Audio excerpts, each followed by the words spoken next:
Hello everybody, welcome to Little Fine Art. Today's video is going to be more scary stories. I'm going to try to post as many scary stories for the month of October as I can, so we'll see how that goes. Can't promise anything, but my goal is to be posting more than I have been lately. But yeah, so here we go. We're going with more stories on Reddit because they seem to be the best, I've noticed. So, yes, here we go. So, under the subreddit Ghost Stories by Charmed2, here we go. Some of this might seem like a creepypasta or something, but it is one, if not the creepiest experiences that I've ever had.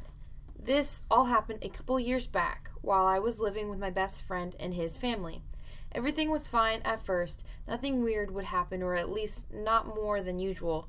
But while helping his grandparents move into a new house, my friend noticed them throwing away a Buddha shrine that used to be his deceased great-grandfather, who was a shaman in Laos, and told them that he'd keep it if they didn't want it, and they agreed, but warned him that he would need to pay tribute, feed it at least once a week to please the Buddha. He mounted it on the wall in his room and did as he was told for a while. The house instantly had a different feel to it, nothing negative, but something was off. He starts forgetting about it, and things start getting weird. I was on the couch at the time and would wake up at odd hours with my head kind of buzzing, if that makes sense, and the intense feeling of someone staring right through me, and the occasional sound of footsteps leading from the kitchen to the living room. I just pushed it off, thinking I smoked one too many that day, and besides, no one else said anything about weird happenings. All that changed when his daughter accidentally broke it while trying to play with the ornaments on its stand. There was now always a tense pressure in the air, especially at night. I would now start pretty regularly having sleep paralysis, which I never experienced beforehand. I just opened my eyes and it felt like I was face to face with something that was pushing down on my chest. They started bringing up how they were experiencing things too, such as voices, footsteps, shadows, all that. That's when it took a hard left for all of us. Everything that could have gone wrong did. Family members and friends dying at scary pace, lost jobs, and started having ugly fallouts with close friends. It drove us into a depression. I feel like if it wasn't correlated with whatever was there, it was definitely feeding on all the hate and hopelessness of that time because things got progressively more creepy. For example, multiple times while sitting outside smoking, we'd see a white silhouette of someone peeking around the corner of the palm tree or the dark side of the house that led to the trash cans. It also became very common to see a black shadow that would look like either his sisters following them into their room, and this unexplainable black mass appeared in the corner where the statue used to be. It wasn't a shadow off anything in the room. It didn't make it any better that his daughter started talking to herself in the middle of the night to just stop and turn and look at me, like somebody warned her I was awake. But all that was nothing compared to what happened on my 20th birthday.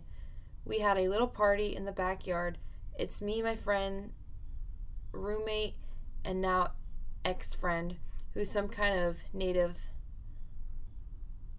AM. I don't know what that means, but that's what it says.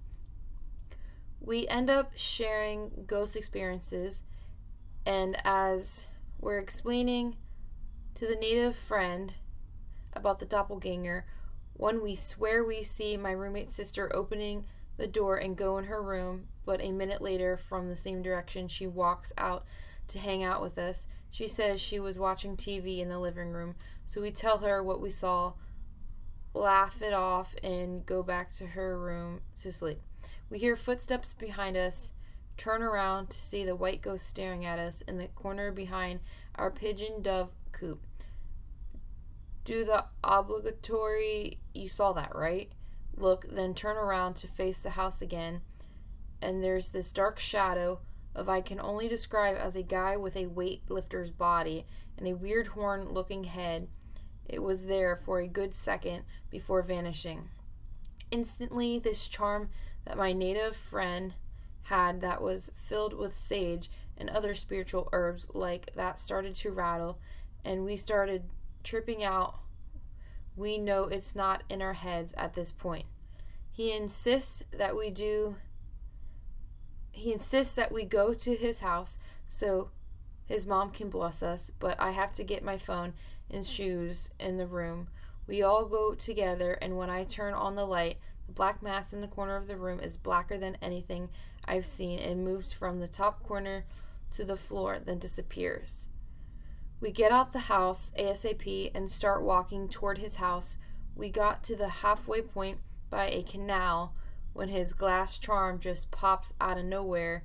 There's glass on the floor and on his shirt, and look back and see the horn shadow and start booking it, trying to get to his house as fast as possible. We take a shortcut through this alley behind a boxing gym when my native friend just stops out of nowhere and gets a cold expression on his face, pulls out his pocket knife, and slowly walks up to some homeless dude we didn't even notice was sleeping there and is about to stab him. We pull him and snap him out of it, and has no idea why he was going to do it. We finally get to his house. His mom burns sage and says some prayer, and I end up sleeping there, thinking what a effed up B-day that was. I woke up with scratch marks on my neck, but things got better soon after my roommate's mom and grandma did the blessing ritual where she blessed the house in these thin cloth wristbands that she told us not to take off before 4 days. We definitely listened this time after learning better from not listening about the Buddha. Has anyone else had similar experience? Okay, so here's the thing with this story. If it's real or not, I'm not gonna, shoot down someone's experience. But this forum, I believe, said real experiences only. So, breakdown of the story. From what I can tell, they're in some Asian country. Okay. The thing with the Buddha, I feel like, how do I want to go about this? I think the Buddha originally was there for protection from that negative entity, or it actually seems like a demon. I don't think it's the great-grandfather haunting them. That's not the vibe I get. The vibe I get is that Buddha's there to protect them from negative spirits and demons, and but because they started not keeping up with, giving to it, the thing that was protecting them, I guess, got lax. I guess that's how you can say it. I don't know. And then it broke, so that protection, I guess, wore off.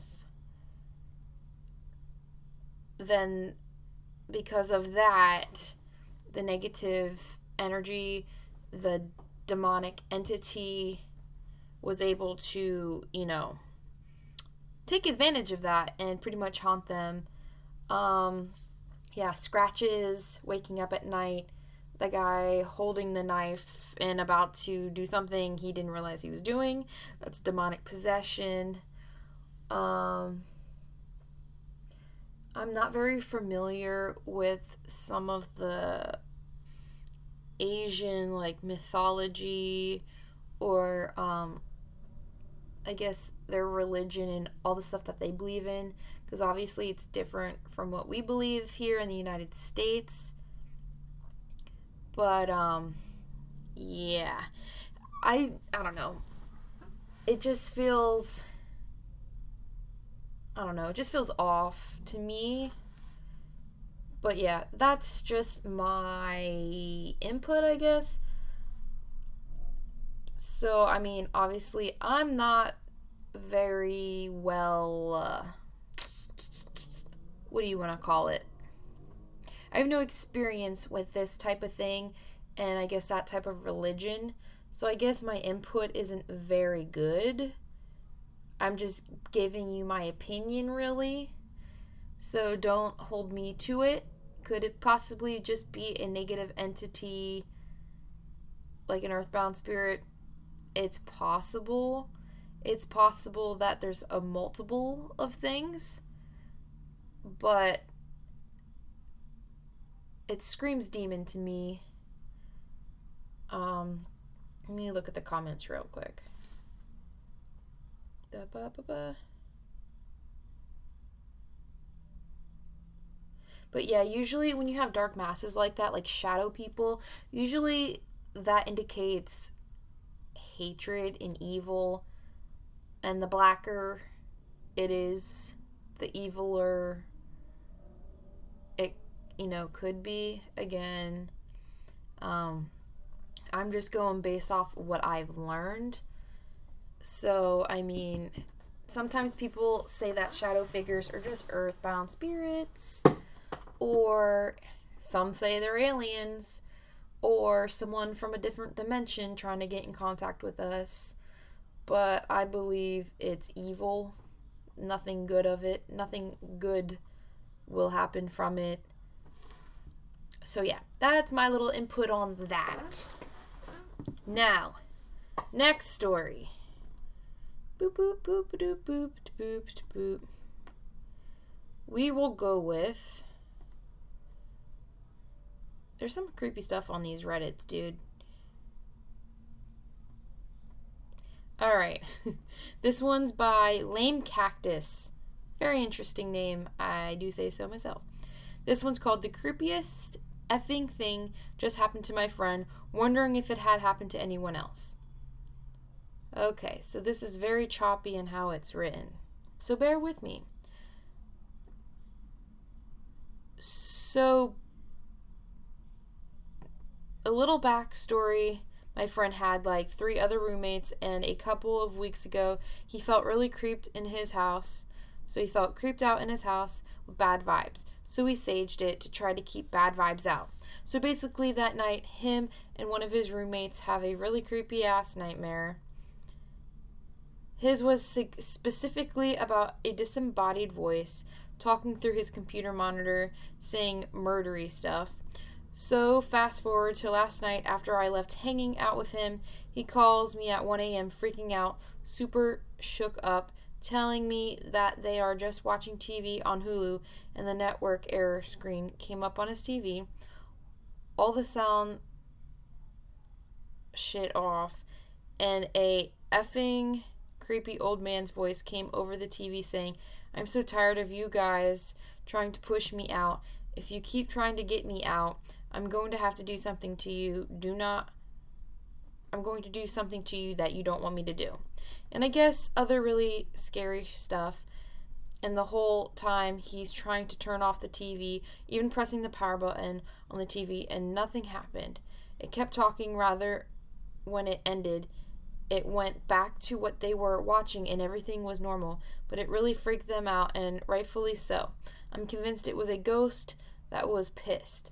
But my best friend strongly believes it must be someone trying to mess with him. Anyway, I found this story to be creepy or off-putting and basically literally proof of ghosts or spirits.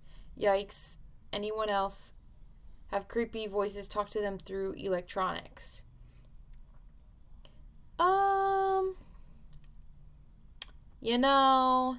Here's the thing. When you're staging a house, you must, A, have the right intention. So you better be, thinking 100%, and you must go along with it. And just, if you want that entity out, make it clear you want it out. All right? Um, it's possible too that if it gets worse after you sage, I mean, that's kind of a bad sign. And I would lean more towards a very negative or dark entity, or just, see, I don't want to say it could just be an earthbound spirit, because normally that, gets the job done. But you know what? I am learning that an entity or spirit or whatever, their power, I guess, is limitless. So we don't know all of the things that they are capable of. One thing may be different from another. So, while it may work for a demonic spirit and get rid of them easily, the next one, it might not happen that way. So, I mean, talking through electronics, it's possible. Spirits, demonic spirits, negative entities, all that, they can definitely use that to their advantage. If you watch Ghost Hunters, they use their spirit boxes and they use FM frequencies to pick out words that, they want known. They want you to, they just want to bring to your attention. So doing it with a TV does not surprise me. And yes, it is possible for a haunting to get worse after saging. Even if your tensions are clear, I'm noticing this week, actually, that I'm having some major psychic attacks. And I do sage. I sage more than once a week. I was doing it twice a week and 3 times a week.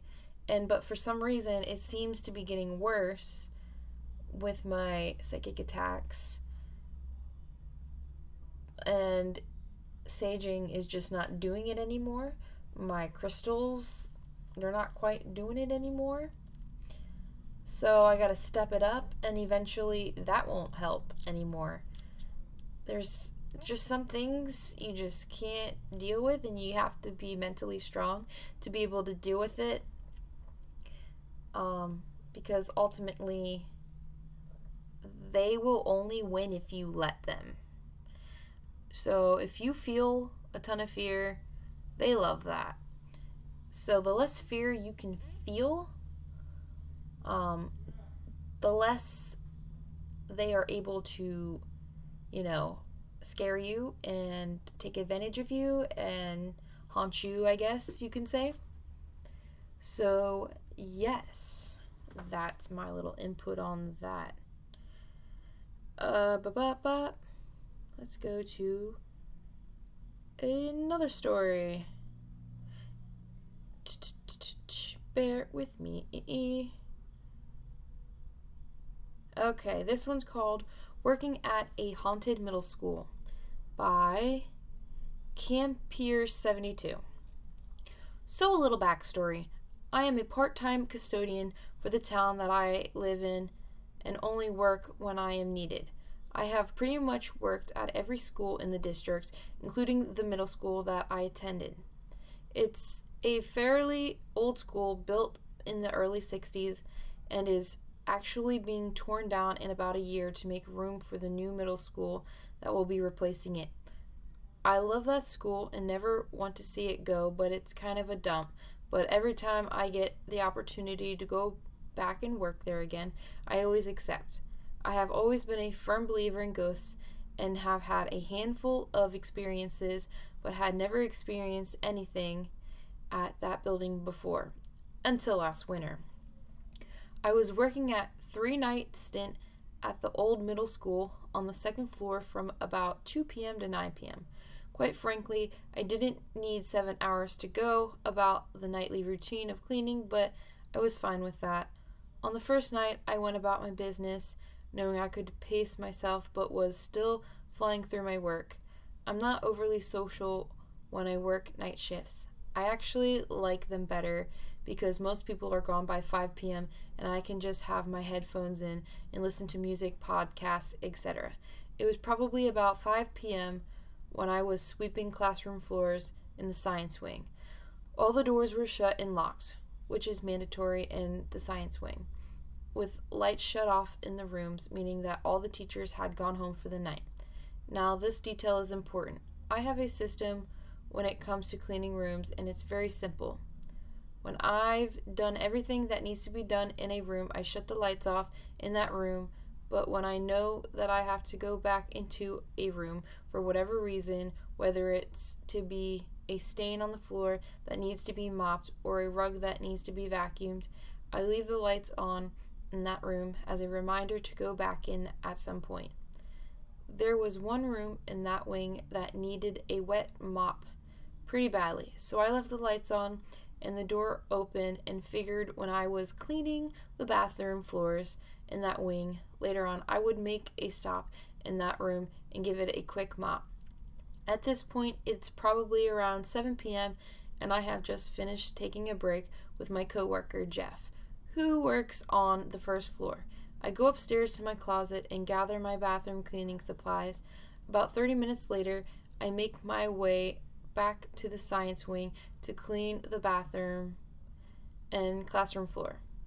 When I get down to the classroom, I notice that not only is the door shut with the lights off, but the door is locked. Now I know that this wasn't me. I never close the classroom doors until I go around to shut the hallway lights off at the end of the night, just in case I need to go back into a room. I am also positive that no teachers were left in the building. I unlock the door and the lights are flipped in the off position, so I flip them back on. I then immediately ran downstairs to ask Jeff if he had been in the science wing at all in the last hour or so, and he said no. I then asked if there had been any teacher meetings in the main office or teacher's lounge.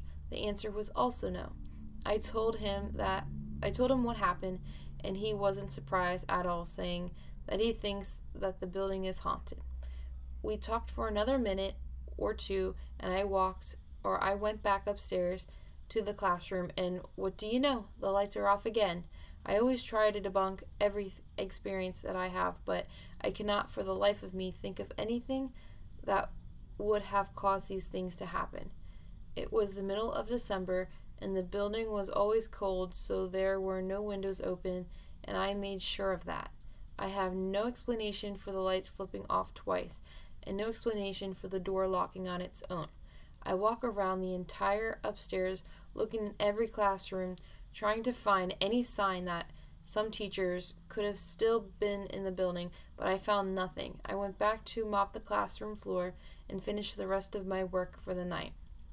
Night 2 was uneventful, but night 3 was the most eventful in my opinion. The whole night I had a feeling of someone watching me, and not your normal feeling of being watched, but also as if I was being followed, especially once all the faculty and students were gone. One could normally chalk this up to paranoia, but this feeling only got worse once I thought I heard footsteps around me a few times. Not heavy footsteps, they were more like a light shuffling. I ended up back at the science wing bathrooms. Now these bathrooms are faculty only, and the doors are always shut. They both open by just simply pushing the door, no knobs or levers to turn, but the women's room on the left doesn't normally shut all the way. It stays propped open on its own by about half an inch unless you pull it closed all the way.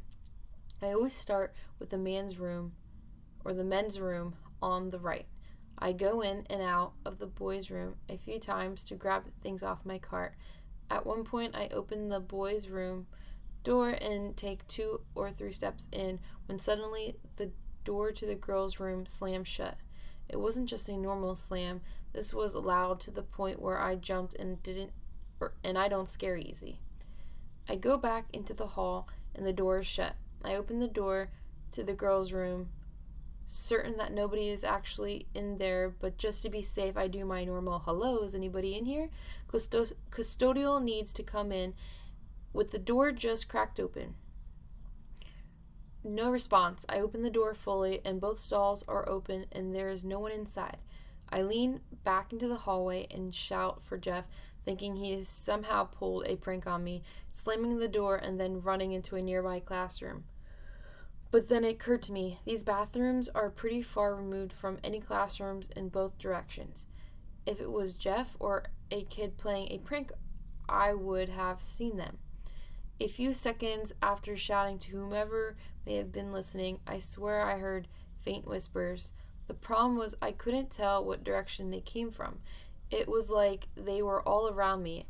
I asked them to speak up and they suddenly went silent. I must have spent 10 minutes playing with that door trying to figure out what could have caused it to slam so hard. There are no windows that could have blown it shut, and the only vent in the room is on the other side of the room and does not blow hard enough to move the door with that kind of force, if at all. I quickly finished my work in the bathrooms and swept the hallway floors so I could finish up for the night. Once I was finished, I took one final walk around the shut off all classroom lights and lock any doors that may have been left on or open, as well as shut off the hallway lights. While doing so, I made sure that I did not have my headphones in. If something wanted to get my attention, I was going to make sure they got it. Nothing happened while I made my final rounds upstairs, so I went downstairs to find Jeff.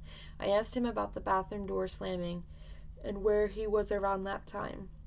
He told me he was in the 6th grade classrooms by the kitchen, which is on the first floor and on the opposite side of the building. He also said that he had never experienced that bathroom door do anything weird before, but then again, he had never worked the upstairs wings before. I walked with Jeff, talking to him about random stuff as he went around shutting off his lights. It's probably around 9:15 at this point. Yes, we were there a little late at this point, but we didn't really mind. As we made our way down near the music wing, something urged me to look back down the hall from which we came, so I did just that.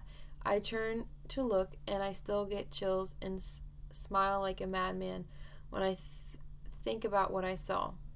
I saw a dark gray transparent figure shaped like a person walking from left to right down the hall towards the gym. I immediately start running down the hall to try to see it again, but played it off to Jeff like I thought I saw a real person was going to direct them out of the building, but I know what I saw. There were no people in the building. There were no basketball practices, no extracurricular going on late. There should have been absolutely no one else in the building at all. I turn the corner and I don't see anyone. I check all the bathrooms and there is no one. I checked further down the hall around the corner and there was no one. I looked outside to the front plaza and there wasn't a soul, no people, no cars, nothing. At this point, I honestly got teary-eyed, but not because I was upset or scared, but because I was happy. To that point in my life, those were the most intense experiences I had ever had. I firmly believe that someone was trying to contact me over those 3 days. Jeff and I finished up and went home. I have since been back to that school a handful of times, but unfortunately have not had any truly great experiences like I did those 3 nights, other than the shadows that we all sometimes see in the corners of our eyes, but who really knows for sure if those are spirits. They were nothing like the walking figure that I saw, so I chalked them up to be in my mind, playing tricks on me, but like I said, who can be sure? The woman who normally works the upstairs wings of that school doesn't believe my stories. She has worked there for 11 years and says she has never experienced anything in that building before, but she is also one of the most closed-minded people I have ever met. She doesn't believe in ghosts and won't even ponder the idea of aliens or life outside our planet. She says that I only saw what I wanted to see and experienced what I wanted to experience, but quite frankly, I think that's BS. My theory is that since I was clearly interested in what the spirit or spirits were doing, given that I would spend significant amounts of time trying to debunk my experiences, they tried to keep my attention almost like they were starved for attention altogether. I also think it's possible that since I was in a middle school, the spirit or spirits may be that of middle school age kids, and they were doing juvenile things just to mess with me, like shutting me out of rooms and scaring me by slamming the door. And then when I call for the voices I was hearing, they go silent, like students sometimes do when they get yelled at for talking during a test. It's all a theory, but I think those ideas make sense, and I hope that they make sense to whoever may be reading this. I know these aren't the scariest encounters, but they are very near and dear to me. Like I said, I have always believed in ghosts and have had some smaller encounters with what I believe was or were ghosts before, but up to that point in my life, these were the most intense encounters I have ever had. I've had some more encounters recently, some at another school that I believe is haunted, and may post them here at some point. But yeah, so that's the end of that story. Which, hey, you know what? It's very possible that, that they could be playing pranks to get your attention. To me, doesn't seem negative or anything. Just seems like some earthbound spirits messing around, especially if they know someone's open to the idea, they're going to be more likely to try to reach out to them. So, yeah. So, those were my stories, or the stories that I have found on Reddit. Hope you guys found them somewhat entertaining. And if you have any questions, comments, and concerns, please leave them down below. Again, like I've stated before, please feel free to, write down your stories in the comment section. I always find them interesting, and, I learn new things every day, and it would be interesting to learn about other people's experiences as well. So, thanks again for watching, and peace out.